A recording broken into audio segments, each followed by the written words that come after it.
اپنے اعضاء کو راست بازی کے ہتھیار ہونے کے حوالہ کریں۔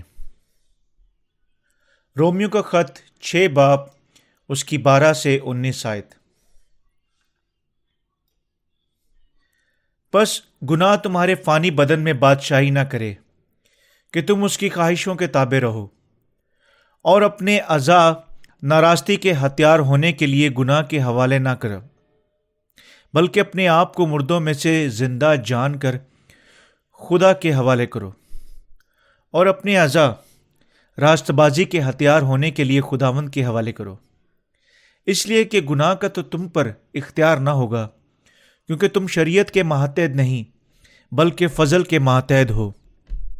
پس کیا ہوا؟ کیا ہم اس لیے گناہ کریں کہ شریعت کے ماتحت نہیں بلکہ فضل کے ماتحت ہیں؟ ہرگز نہیں۔ کیا تم نہیں جانتے ہو کہ جس کی فرما برداری کے لیے اپنے آپ کو غلاموں کی طرح حوالہ کر دیتے ہو، اسی کے غلام ہو؟ جس کے فرما بردار ہو، خواہ گناہ کہ جس کا انجام موت ہے، خواہ فرما برداری کا جس کا انجام راست بازی ہے۔ لیکن خدا کا شکر ہے کہ اگرچہ تم گناہ کے غلام تھے تو بھی دل سے اس تعلیم کے فرما بردار ہو گئے جس کے سانچے میں تم ڈھالے گئے تھے، اور گناہ سے آزاد ہو کر راست بازی کے غلام ہو گئے۔ میں تمہاری انسانی کمزوری کے سبب سے انسانی طور پر کہتا ہوں، جس طرح تم نے اپنے اعضاء بدکاری کرنے کے لیے ناپاکی اور بدکاری کی غلامی کے حوالے کیے تھے، اس طرح اب اپنے اعضاء پاک ہونے کے لیے راست بازی کی غلامی کے حوالے کر دو۔ ہم فضل کو بڑھنے کے لیے اور زیادہ گناہ نہیں کر سکتے۔ پالوس رسول رومیو کے خط اس کے 6 باب میں ہمیں بتاتا ہے کہ راست بازوں کو گناہ سے مخلصی پانے کے بعد کیسے رہنا چاہیے۔ وہ ایک مرتبہ پھر یسوع مسیح کے بپتسمہ پر ایمان کو واضح کرتا ہے۔ ہمارا گناہ یسوع کے بپتسمہ، صلیب اور مردوں میں سے زندہ ہونے پر ایمان لانے کے باعث ایک ہی دفعہ ہمیشہ کے لیے معاف ہو گئے تھے۔ ہم یسوع کے بپتسمہ کے بغیر خدا کی نجات اور راست بازی سے معمور نہیں ہو سکتے ہیں۔ جب یسوع نے بپتسمہ لیا تھا تو اگر ہمارے گناہ نہ اٹھا لیے گئے تھے تو ہم اس قابل نہ ہوں گے کہ گناہوں کی معافی حاصل کرنے کے بعد بھی راست باز کہلوا سکیں۔ ہم بڑے اعتماد کے ساتھ کہہ سکتے ہیں کہ ہم راست باز ہیں، کیونکہ ہمارے سب گناہ یسوع پر رکھے گئے تھے، اور کیونکہ ہم سب کے گناہوں کے لیے اس کی عدالت ہوئی اور وہ مصلوب ہوا۔ رومیو کا خط 6 باب ہمیں ایمان کے وسیلے نجات اور راست بازی کی عملی زندگی دونوں کی تعلیم دیتا ہے۔ وہ کہتا ہے کہ پس ہم کیا کہیں؟ کیا گناہ کرتے رہیں تاکہ فضل زیادہ ہو؟ رومیو کا خط 6 باب اس کی 1 آیت۔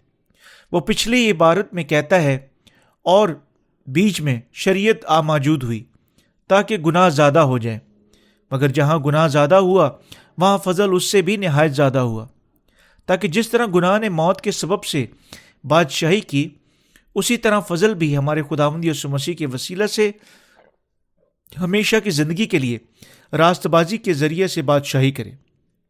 رومیو کا خط 5 باب اس کی 20 سے 21 آیت۔ دنیا کے گناہ خدا کی محبت اور راست بازی سے بڑھ کر نہیں ہو سکتے، تاہم یہ مراد ہو سکتے ہیں۔ ہمارے گناہ حقیقی کلام پر ایمان لانے کے وسیلے خدا کی محبت اور راست بازی کے ذریعے مٹائے جا چکے تھے۔ بائبل مقدس بیان کرتی ہے کہ ہم گناہ محض اس بنا پر نہیں کر سکتے کہ فضل زیادہ ہو۔ اگرچہ ہم جو جسم میں زندہ ہیں اپنے تمام گناہوں سے معافی حاصل کر چکے ہیں، ہم جو گناہ کے اعتبار سے مر گئے، کیوں کر اس میں آئندہ کو زندگی گزاریں؟ کیا تم نہیں جانتے کہ ہم جتنوں نے مسیح یسوع میں شامل ہونے کا بپتسمہ لیا تو اس کی موت میں شامل ہونے کا بپتسمہ لیا؟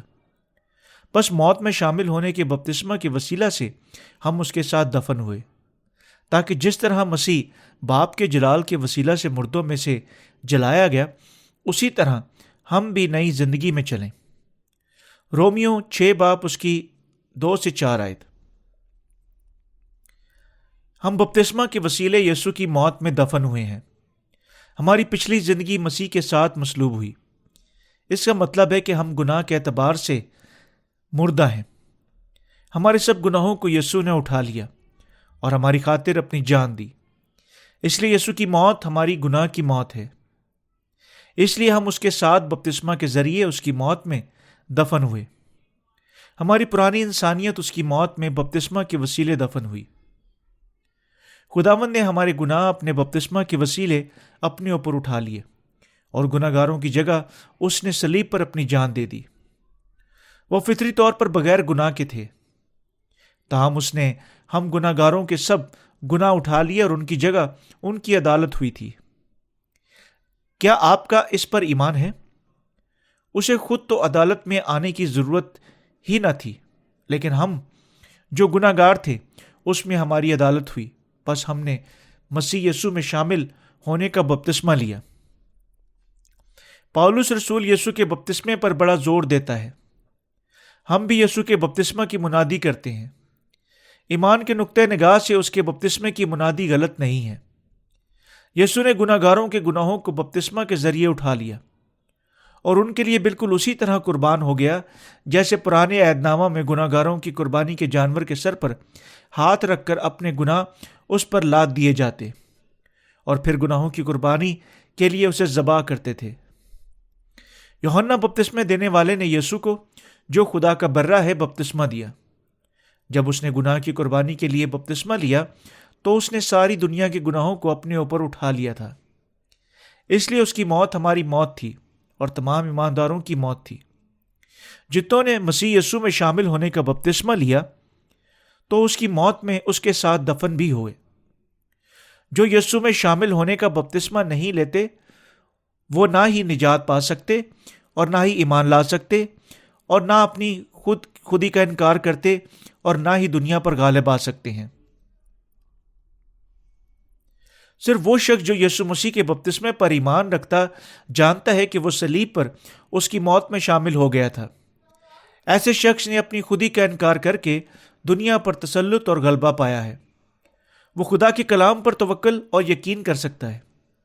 صرف وہ جو ایمان رکھتے ہیں کہ یسوع کا بپتسمہ دنیا کے گناہوں کو برداشت کرنے کے لیے ناگزیر طریقہ ہے، گناہوں کی معافی کو حاصل کرتے ہیں، یعنی اس کی کامل نجات کو۔ گناہوں کی معافی کے وسیلے نجات کا خلاصہ یسوع کا خون اور بپتسمہ ہے۔ اگر یسوع نے گناہ گاروں کے گناہوں کو بپتسمہ کے وسیلے ان سے دور نہ کیا ہوتا تو اس کی موت ہماری نجات کے لیے کچھ نہ کر پاتی۔ نجات کا اہم نقطہ یسوع کا بپتسمہ۔ جب یوحنا نے یسوع کو بپتسمہ دیا تو تمام دنیا کے گناہوں کو اس پر لاد دیا۔ ہم خدا کے ساتھ زندہ رہتے اور نئی زندگی میں چلتے ہیں۔ پولس رسول فرماتا ہے، پس موت میں شامل ہونے کے بپتسمہ کے وسیلے سے ہم اس کے ساتھ دفن ہوئے۔ رومیو کا خط 6 باب اس کی 4 آیت۔ وہ سب جنہوں نے مسیح یسوع میں بپتسمہ لیا ایمان کے وسیلے خلاصی پا چکے ہیں، اس میں دفن ہوئے اور اس میں نئی زندگی حاصل کر چکے ہیں۔ یہ ایمان ایک عظیم ایمان ہے۔ اس کے بپتسمے پر ایمان ایسا ایمان ہے جو مضبوط بنیاد پر قائم ہوا ہے۔ بس موت میں شامل ہونے کے بپتسمہ کے وسیلہ سے ہم اس کے ساتھ دفن ہوئے، تاکہ جس طرح مسیح باپ کے جلال کے وسیلہ سے مردوں میں سے جلایا گیا، اس طرح ہم بھی نئی زندگی میں چلیں۔ کیونکہ جب ہم اس کی موت کی مشابت سے اس کے ساتھ پیوستہ ہو گئے تو بے شک اس کے جی اٹھنے کی مشابت سے بھی اس کے ساتھ پیوستہ ہو گئے۔ رومیو کا خط 6 باب اس کی 4 سے 5 آیت۔ ہم یسوع کے بپتسمہ پر ایمان لانے سے خدا کے ساتھ ایک ہو سکتے ہیں۔ اب جو یسوع مسیح پر ایمان رکھتے ہیں نئی زندگی میں چل سکتے ہیں۔ ہمارے نئے سرے سے پیدا ہونے سے پہلے کی پرانی زندگی مر گئی ہے اور ہم نئے بن گئے ہیں، اور اب نئے کاموں کو کرنے اور نئے راستوں پر چلنے اور نئے ایمان کے وسیلے زندگی بسر کرنے کے قابل ہیں۔ نئے سرے سے پیدا ہونے والا شخص پرانے طرز زندگی اور سوچنے کے انداز میں نہیں جیتا۔ کیوں؟ ہمیں اپنے پرانے خیالات سے انکار کرنا ہے کہ اس کا سبب یہ ہے کہ کیونکہ ہماری پرانی انسانیت مسیح یسوع میں صلیب پر مصلوب ہو گئی تھی۔ دوسرا کرنتھیوں 5 باب اس کی 17 آیت بیان کرتی ہے، پرانی چیزیں جاتی نہیں، دیکھو وہ نئی ہو گئیں۔ خداوند نے ہمارے گناہوں کو دور کرنے کے لیے دریائے یردن پر بپتسمہ لیا، مصلوب ہوا، پھر تیسرے دن مردوں میں سے جی اٹھا۔ اس طرح اس نے سب گناہ گاروں کو ان کے گناہوں سے نجات دی اور انہیں اس قابل کیا کہ نئی زندگی میں چل سکیں۔ ہماری پرانی چیزیں جیسا کہ بدبختی، مشکل، عداوت، گھائل دل سب ختم ہو چکی ہے۔ اب ہماری نئی زندگیاں شروع ہو چکی ہیں۔ مخلصی پانا ہی ہماری نئی زندگیوں کا نقطۂ آغاز ہے۔ خدا نے اسرائیل کے لوگوں کو بتایا کہ جس دن وہ مصر سے نکلے اور کنعان کی سرزمین میں داخل ہوئے، اس دن وہ فسح منایا کریں۔ مصر سے خروج گناہوں سے نجات کی علامت ہے۔ خدا نے اسرائیلی لوگوں کو بتایا کہ پھر خداوند نے ملک مصر میں موسیٰ اور ہارون سے کہا کہ یہ مہینہ تمہارے لیے مہینوں کا شروع اور سال کا پہلا مہینہ ہو۔ بس اسرائیلیوں کی ساری جماعت سے کہہ دو کہ اس مہینے کی 10ویں دن ہر شخص اپنے آبائی خاندان کے مطابق گھر پیچھے ایک برہ لے، اور اگر کسی کے گھرانے میں برے کو کھانے کے لیے آدمی کم ہو تو وہ اور اس کا ہمسایہ جو اس کے گھر کے برابر رہتا ہو دونوں مل کر افرادی کے شمار کے موافق ایک برہ لے کر رکھیں۔ تم ہر ایک آدمی کے کھانے کی مقدار کے مطابق برے کا حجاب لینا۔ تمہارا برہ بے عیب اور یکالا نر ہو، اور ایسا بچہ ہو یا تو بھیڑوں میں سے چن کر لینا یا بکریوں میں سے، اور تم اسے اس مہینے کی 14ویں تک رکھ چھوڑنا۔ اور اسرائیلیوں کے قبیلوں کی ساری جماعت شام کو اسے ذبح کرے اور تھوڑا سا خون لے کر جن گھروں میں وہ اسے کھائیں ان کے دروازوں کے دونوں بازوؤں اور اوپر کی چوکھٹوں پر لگا دیں، اور وہ اس کے گوشت کو اسی رات آگ پر بھون کر بے خمیری روٹی اور کڑوے ساگ پات کے ساتھ کھا لیں۔ اسے کچا یا پانی میں ابال کر ہرگز نہ کھانا، بلکہ اس کو سر اور پائے اور اندرونی اعضاء سمیت آگ پر بھون کر کھانا، اور اس میں سے کچھ بھی صبح تک باقی نہ چھوڑنا۔ اور اگر کچھ اس میں سے صبح تک باقی رہ جائے تو اسے آگ میں جلا دینا۔ اور تم اسے اس طرح کھانا کہ اپنی کمر بندھے اور اپنی جوتیاں پاؤں میں پہنے اور اپنی لاٹھی ہاتھ میں لیے ہوئے۔ تم اسے جلدی جلدی کھانا، کیونکہ یہ فسح خداوند کی ہے۔ خروج کی کتاب اس کے 12 باب اس کی 1 سے 11 آیت۔ ضرور ہے کہ ہم یاد رکھیں کہ خداوند نے انہیں حکم دیا کہ فسح کے تہوار پر برے کے گوشت کو بے خمیری روٹی اور کڑوے ساگ پات کے ساتھ کھانا۔ گناہوں کی مخلصی کے بعد یہاں بہت سی کڑوی چیزیں آتی ہیں۔ کڑوے ساگ پات اپنی خودی کے انکار کو پیش کرتا ہے، اور یہاں یعنی یقینی طور پر بہت سی مشکلات ہیں، تو بھی ہمیں یاد رکھنا چاہیے کہ ہم مسیح کے ساتھ دفن ہوئے، کیونکہ مسیح جو موا گناہ کے اعتبار سے ایک بار موا، مگر اب جو جیتا ہے تو خدا کے اعتبار سے جیتا ہے۔ اس طرح تم بھی اپنے آپ کو گناہ کے اعتبار سے مردہ مگر خدا کے اعتبار سے مسیح میں زندہ سمجھو۔ رومیو 6 باب اس کی 10 سے 11 آیت۔ یہی ہے وہ جو دل میں جو ہمیں یسوع کے ساتھ پیوستہ کرتا ہے۔ ہم اس کے بپتسمہ، صلیب اور مردوں میں سے زندہ ہونے پر ایمان لانے سے یسوع کے ساتھ پیوستہ ہوتے ہیں، جس کو اس نے پورا کیا۔ اس کی خدمت میں اس کی پیدائش، یوحنا بپتسمہ دینے والے سے بپتسمہ لینا، مصلوب ہونا، مردوں میں سے زندہ ہونا، آسمان پر جانے اور مردوں کی عدالت اور آمد ثانی پر مشتمل ہے۔ ان سب چیزوں پر ایمان رکھنا یعنی نجات، عدالت اور خدا کی راستہ بازی پر ایمان لانا ہے۔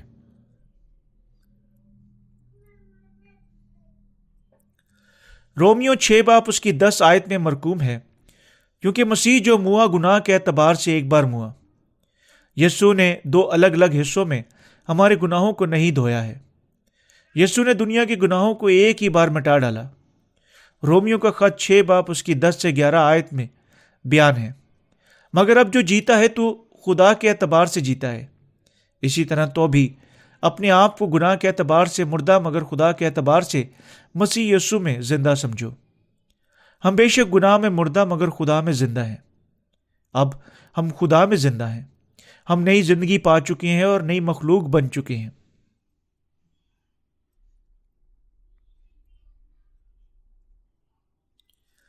بس گناہ تمہارے فانی بدن میں بادشاہی نہ کرے کہ تم اس کی خواہشوں کے تابع رہو، اور اپنے اعضاء ناراستی کے ہتھیار ہونے کے لیے گناہ کے حوالے نہ کیا کرو، بلکہ اپنے آپ کو مردوں میں سے زندہ جان کر خدا کے حوالے کرو، اور اپنے اعضاء راز بازی کے ہتھیار ہونے کے لیے خدا کی حوالے کر دو، اس لیے کہ گناہ کا تم پر اختیار نہ ہوگا، کیونکہ تم شریعت کے ماتحت نہیں بلکہ فضل کے ماتحت ہو۔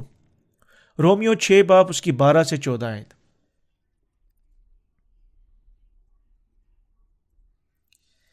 اس لیے کہ گناہ کا تم پر اختیار نہ ہوگا، کیونکہ تم شریعت کے ماتحت نہیں بلکہ فضل کے ماتحت ہو۔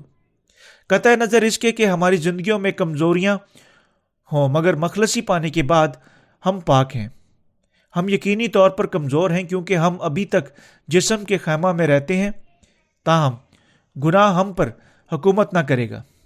تاہم ہم کمزور ہی کیوں نہ ہوں، چونکہ ہم نے یسوع کے بپتسمے پر ایمان لانے کے وسیلے، اس کے خون کے وسیلے اور اس کے گناہوں کی عدالت پر ایمان لانے کے وسیلے گناہوں کی معافی پائی ہے۔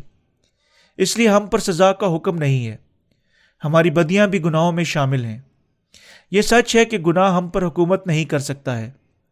خدا نے اس لیے ہمیں راست باز نہیں ٹھہرایا ہے کہ ہم گناہ کے قبضہ میں رہیں۔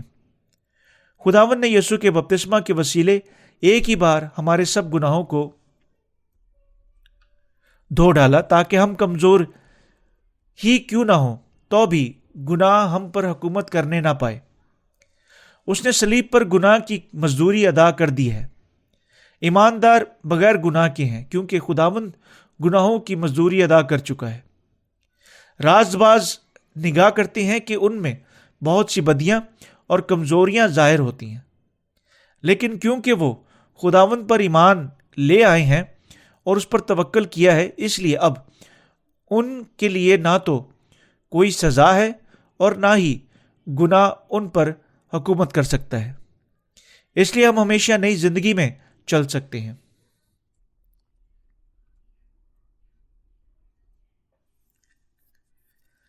اپنے اعضاء کو خدا کی راست بازی کے ہتھیار ہونے کے لیے حوالہ کریں۔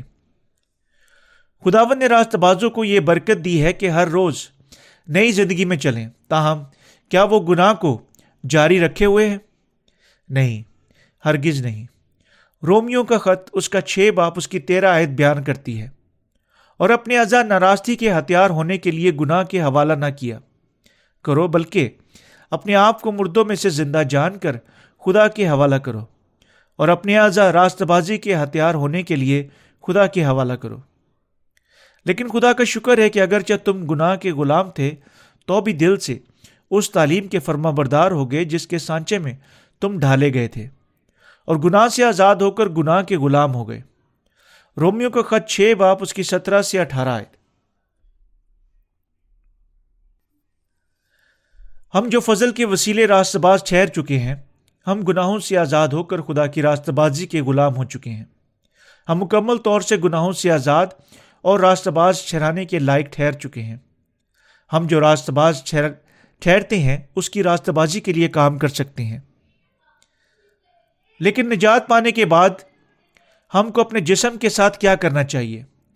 نجات پانے کے بعد ہم کو اپنے جسم کے ساتھ کیسے برتاؤ کرنا چاہیے؟ بائبل مقدس بیان کرتی ہے، اپنے اعضاء پاک ہونے کے لیے راست بازی کے غلامی کے حوالے کر دو۔ رومیو کا خط 6 باب اس کی 19 آیت۔ اگرچہ ہم گناہ سے نجات پا گئے ہیں تو ابھی جسم کیا کرتا ہے؟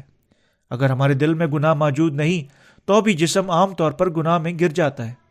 اس لیے ہم اپنے اعضاء کو راست بازی کی غلامی کے حوالہ کر کے گناہوں سے بچ سکتے ہیں۔ اس کا مطلب یہ بھی ہے کہ ہمیں اپنے جسم کو راست کاموں کے حوالے کرنا چاہیے، کیونکہ ہم راست باز ٹھہر چکے ہیں۔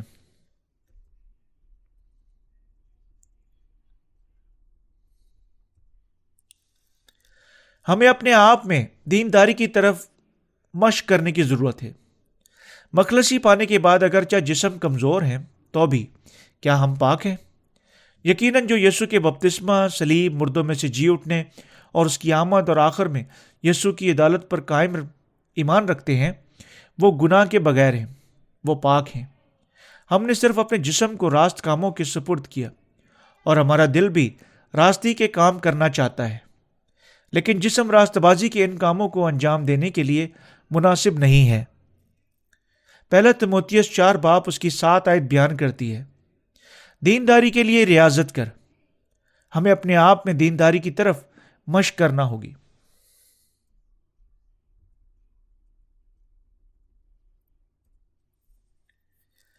یہ تھوڑی مدت میں نہیں ہوگا۔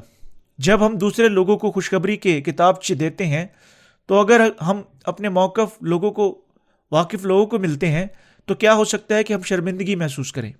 شاید ہم انہیں نظر انداز کریں کہ پہلی فرصت میں گھر کو لوٹ آتے ہیں کیونکہ ہم شرمندگی محسوس کرتے ہیں۔ تاہم اگر ہم یہ سوچتے ہیں ہوئے اسے بار بار کرنے کی کوشش کرتے ہیں کہ ہماری پرانی انسانیت پیشتر ہی سے مر گئی، تو پھر یہ کہنے کی جرت آپ میں آ جاتی ہے کہ آپ نے مخلصی نہ پائی تو آپ جہنم میں ڈالے جائیں گے۔ اس لیے اس کتابچے کو لو اور نجات پانے کے لیے اس کا مطالعہ کرو۔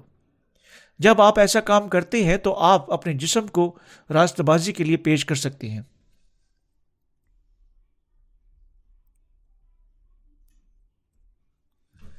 رومیو 6 باب ہمیں بتاتا ہے کہ اپنے اعضاء پاک ہونے کے لیے راست بازی کے غلام ہونے کے حوالہ کر دو۔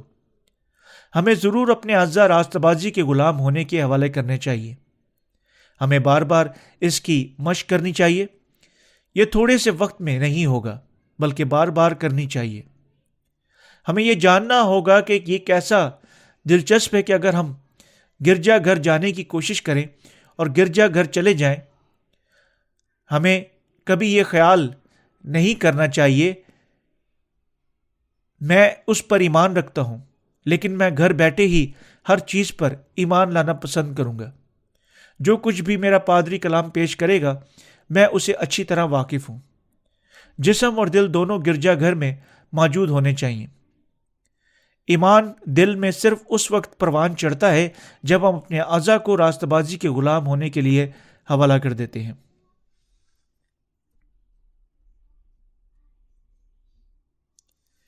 ہمیں اپنے اعضاء راست بازی کے کاموں کے حوالے کرنے چاہیے۔ کیا آپ سمجھتے ہیں جو میں بیان کر رہا ہوں؟ ہمیں خود کو اکٹھے ہونے اور اپنے گرجا گھر کے قائدین سے دور نہیں رہنا چاہیے۔ جو وقت آپ باہر بازار جانے میں ضائع کر دیتے ہیں وہ وقت گرجا گھر میں جانا، اور آپ کے لیے بہتر ہوگا کہ جب آپ اپنا دروازہ کھولتے ہیں تو آپ کو فیصلہ کرنا ہے کہ گرجا گھر جانا ہے یا مارکیٹ، یا اس کا انحصار آپ پر نہیں ہے۔ گرجا گھر جانا ایسے ہی ہے جیسے اکثر آپ اپنے اعضاء کو راست بازی کے غلام ہونے کے حوالہ کر دیتے ہیں۔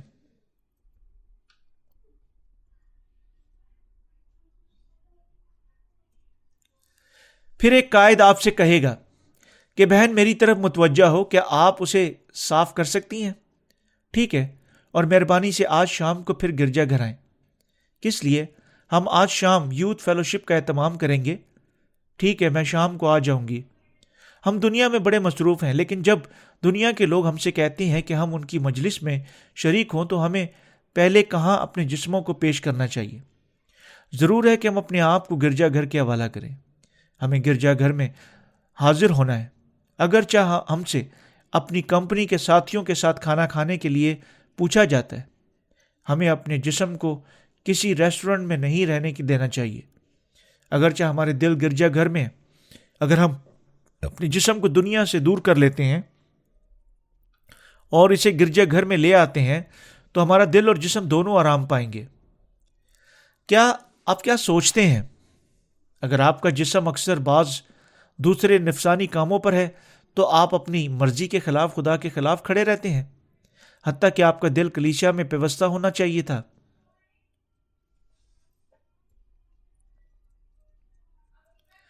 ہمیں روح کے ساتھ اچھی طرح جسم کی مشق کرنی چاہیے۔ ہمیں اپنے جسم کو راست بازی کی غلامی کے حوالے کرنا چاہیے، لیکن اس کا مطلب یہ نہیں کہ ہمارا جسم کامل ہے۔ اگرچہ ہمارا جسم کا رجحان اپنی خواہشات کی تکمیل میں ہوتا ہے تو بھی ضرور ہے کہ ہم اپنے اعضاء بار بار راست کاموں کے لیے پیش کریں۔ عام طور پر ہم ایک آشنا راستے پر جاتے ہیں۔ اس کا انحصار اس بات پر ہے کہ کیا ہم اپنے جسم کو غلام ہونے کے حوالے کرتے ہیں۔ پالوس رسول کہتا ہے کہ اپنے اعضاء پاکیزگی کے لیے راستہ بازی کی غلامی کے حوالے کر دو۔ اپنے اعضاء راستہ بازی کے ہتھیار ہونے کے لیے خدا کے حوالہ کر دو۔ اس کا انحصار اس بات پر ہے کہ آپ اپنے جسم کو کتنا قابو میں رکھتے ہیں۔ اگر آپ اپنے جسم کے قابو میں آ کر کہتے ہیں کہ شراب نوشی کے لیے چل، تو آپ کا جسم خود بخود شراب نوشی کے لیے چل پڑتا ہے۔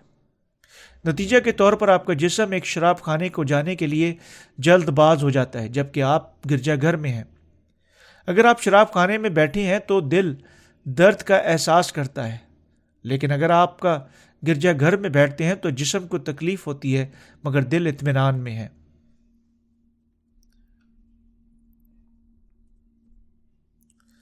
جسم ایک شخصیت بھی رکھتا ہے۔ جسم کا انحصار اس پر ہے کہ یہ کتنا دل کے قابو میں ہے۔ جب ہم بار بار شراب پیتے ہیں تو جسم کہتا ہے کہ میں شراب پسند کرتا ہوں، لیکن جب ہم شراب نہیں پیتے تو جسم کہتا ہے کہ میں اس سے نفرت کرتا ہوں۔ کیوں؟ کیونکہ جسم بے قابو ہے۔ اگرچہ دل پاک ہے تو بھی اس کا انحصار اس پر ہے کہ ہم کتنا جسم کو قابو میں رکھتے ہیں۔ روح القدس ہمارے دلوں کی حفاظت کرتا ہے۔ اگرچہ ہم گرجا گھر سے باہر ہوں تو بھی روح القدس ہمیں سنبھالتا ہے۔ تاہم ہمیں اپنے اعضاء کو پاک ہونے کے لیے راستہ بازی کی غلامی کے حوالے کر دینا چاہیے۔ اس لیے ہر طرح سے ہمیں بار بار گرجا گھر جانا ہے۔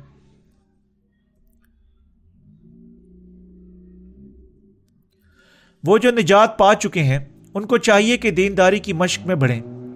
بائبل مقدس ہمیں بتاتی ہے کہ خدا کے کلام کی فرما برداری کریں اور اس کے مطابق چلیں۔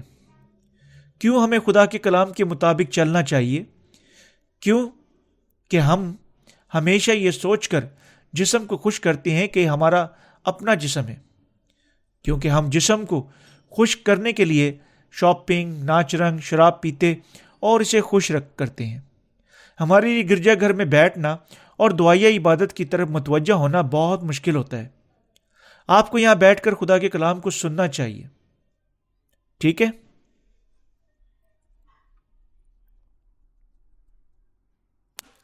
اگرچہ ہم کلام سننے سے اکتا جائیں، ہمیں یہ سوچتے ہوئے صبر کرنا چاہیے، مجھے صبر کے ساتھ یہاں بیٹھنا ہے۔ کیوں میں اتنا اکتا گیا ہوں؟ اگرچہ میں شراب خانے میں تو 3 گھنٹے تک بیٹھ کر شراب نوشی کر سکتا ہوں، کیوں میں گرجا گھر میں 1 گھنٹے تک کے لیے نہیں بیٹھ سکتا؟ صرف 1 گھنٹے گزارے ہوئے وقت سے پہلے میں نے خطاب سنا ہے۔ میں 5 گھنٹے تک میں خانہ میں بیٹھ کر شراب پی چکا ہوں، اور یہاں تک کہ میں 20 گھنٹے تک بغیر کسی وقفے کے تاش کھیل چکا ہوں۔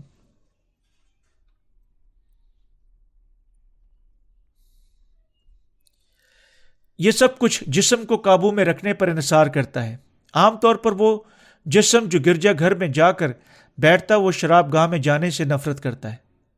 تاہم ایک شخص جو شراب نوشی کے قبضہ میں ہے اور شراب نوشی بھی کرتا ہے، اس کے لیے گرجا گھر میں بیٹھنا جہنم کی طرح ہے۔ میں چاہتا ہوں کہ آپ چند دنوں کے لیے گرجا گھر میں جانا برداشت کریں، تو پھر آپ برداشت کرنا سیکھ جائیں گے۔ جب تک آپ کا جسم آپ کے قبضہ میں نہ ہو، یہ بہت مشکل ہے۔ ہم اپنا وقت دوسرے کاموں میں صرف کرنا پسند کرتے ہیں، مگر ضرور ہے کہ اپنا وقت گرجا گھر میں گزاریں۔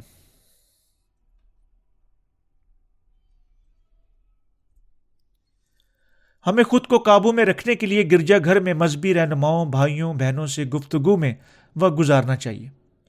میں گرجا گھر میں بہت آرام سے ہوں اور یہاں ایسا کچھ نہیں جو مجھے بیکار رہا ہو۔ تاہم جب میں گلیوں میں پھرتا ہوں تو بہت سی چیزیں مجھے گمراہ کرتی ہیں۔ یہاں بہت سی آزمائشیں ہیں، جیسا کہ مفلسات کے سٹورز، شو کیس پہ پڑے ہوئے لباس۔ جب میں نے تمام چیزوں کو جو میرے ارد گرد ہیں نظر دوڑائی، جنہیں میں دیکھنا چاہتا تھا اور ان میں کھو گیا، تو مجھے گھر پہنچنے میں 2 گھنٹے کا وقت لگ گیا۔ اگر یہاں کچھ عجیب ہو تو میں اس عجیب شے کو دیکھنے چلا جاتا ہوں۔ بعد میں مجھے خیال آتا ہے کہ میں گھر کب پہنچوں گا۔ میں چاہتا ہوں کہ کوئی مجھے گھر لے جائے، اس لیے اپنے گھر کے راستہ میں کسی بھی جگہ مت رکیں۔ ضرور ہے کہ ہم عبادت کے بعد سیدھے گھر جائیں۔